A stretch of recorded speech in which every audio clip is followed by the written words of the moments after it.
So this project for Cheval Blanc started a long time ago, something like 10 years ago. We started about thinking to make a new cellar.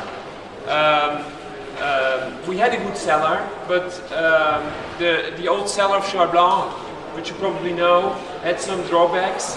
One of the points was that the cellar was a little bit small, and another drawback was that the tanks were too big. Now, as you probably know, in a winery estate, we have several blocks. At Cheval Blanc, we have 37 hectares under vines. We have 2 grapevine varieties, 58% Cabernet Franc, 42% Merlot, on several soil types. And there are several soil types. We have gravelly soils on part of the estate, clayey soils, more sandy soils, and each block will give wine, will produce a wine with a distinct character. So it's very important to keep all the blocks right from the start separate, to ferment them in separate tanks, because when we make the final blend for Cheval Blanc, of course we do not use all the wine for Cheval Blanc. On average we use 50% of the produced wine for the final blend of Cheval Blanc, but this can vary from one vintage to the other. Sometimes it's 35 or 40, or the vintage is 60. The only objective is to make the best possible Cheval Blanc. And so it's very important to ferment the grapes from every particular block in a separate tank. So in this cellar, the size of the tank is much smaller than it was in the old cellar. And what's also important, every block will give a different amount of grapes. And so in the new cellar, we have very small tanks, medium-sized tanks, and somewhat larger tanks.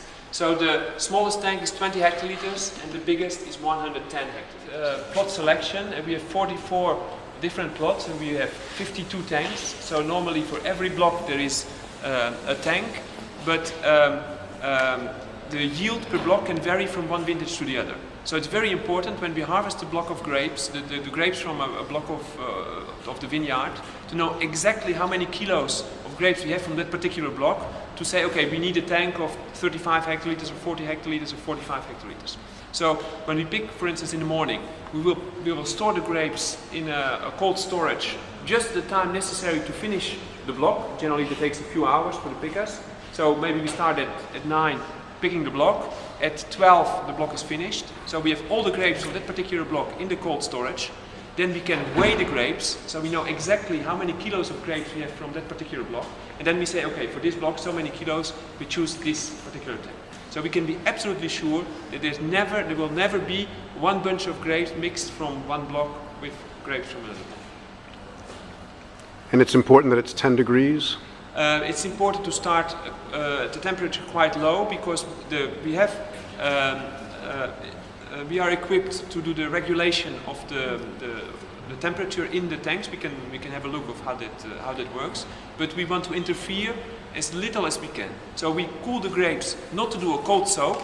We are not very particularly favorable to do a long cold soak, because that favors, in our opinion, a little bit too much extraction. But what we want is that when the fermentation starts, the temperature goes gently up, reaches, say, 26, 28 degrees, and if possible, without any intervention.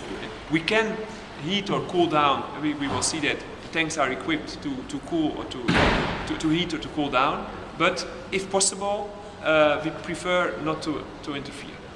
But we can have a look at the tanks. We can open the tank and you can have a look inside.